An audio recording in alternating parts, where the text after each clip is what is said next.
имейл. Миговите во битката да се спаси еден човечки живот која траеше 1 година сега бавно минуваат. Ги заменуваат ситни чекори кои водат кон вечното почивалиште на Ева. Незините родители со надчовечки напори направија се што беше во нивна моќ, со денови коленичејки пред фондот за здравство. Јас Ева никогаш нема да ја вратам, но не сакам друго дете ова да го преживее. Државата можеше, но не сакаше да ни помогне. Што се 100.000 евра за една држава која издвојува пари за непотребни нешта? Во институциите кои одлучуваат за судбината на нашите деца седат луѓе во кои нема хуманост, вели скршениот од болка Благоја, таткото на Ева. Тој ни раскажа како самите со помош на пријатели се ангажирале околу тоа каде Ева може да се лекува, обраќајќи се во клиниките во Шпанија, Италија, Швајцарија, Германија. Но последната искра надеж ја згасна фондот за здравство.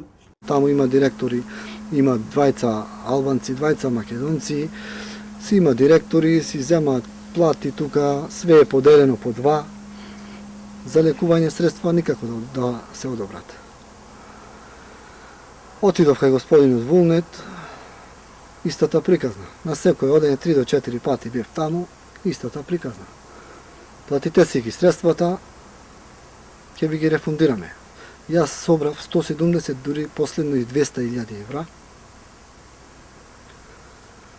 Ако тие пратеа само имейл, како што добро пишува на клиниката во Гисен, докторот, треба само да се прати и потврда дека средствата ќе бидат исплатени.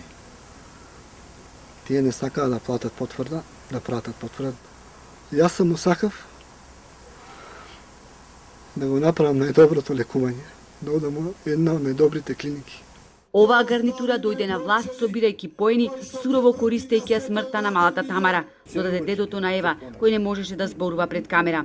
Семејството кое за лекување собра 200.000 евра со помош на хумани луѓе и сопствениот дом го стави под хипотека, само за да се обезбедат уште 100.000 евра кои беа доволни Ева да оди на лекување во Германија. Македонското здравство тоне во мизерија. Нема кадар, а клиниките ги немаат нити најпотребните лекови за малигни заболувања. Оди татко, најди ги ампулите, не може да го почнеме. Ајде, јас отидов преку пријатели, роднини што ги имав, што ми има речено претходно, ако немате лекарства, ќе побараме преку едни и други, ќе ги најдиме. Ги најдовме и тие ампули. Да не зборуваме за оние апчиња што се нормални, што ги немаат. Оние, да кажам, Ева примаше секој петок, сабота, недела, 2 пати денот, примаше антибиотик, Бактрим, ние редовно си го купувавме него. Апчињата што се за терапија на одржување, јас $2.500, татко ми од Австралија, тие апчиња не може да се набават преку клиника, преку приватно. Огромните пропусти во лекувањето на Ева со погрешна и силна терапија си го направија своето. Ева имаше отоци по телото, запчињата испаднаа, месото и трунеше во устната шуплина. Отворената рана ја држевме со стерилна газа за да може девојчето да голтне. Раскажува и плаче таткото на Ева, со која последните 3 месеци од животот спиеле на едно детско креветче, Ева и нејзините родители.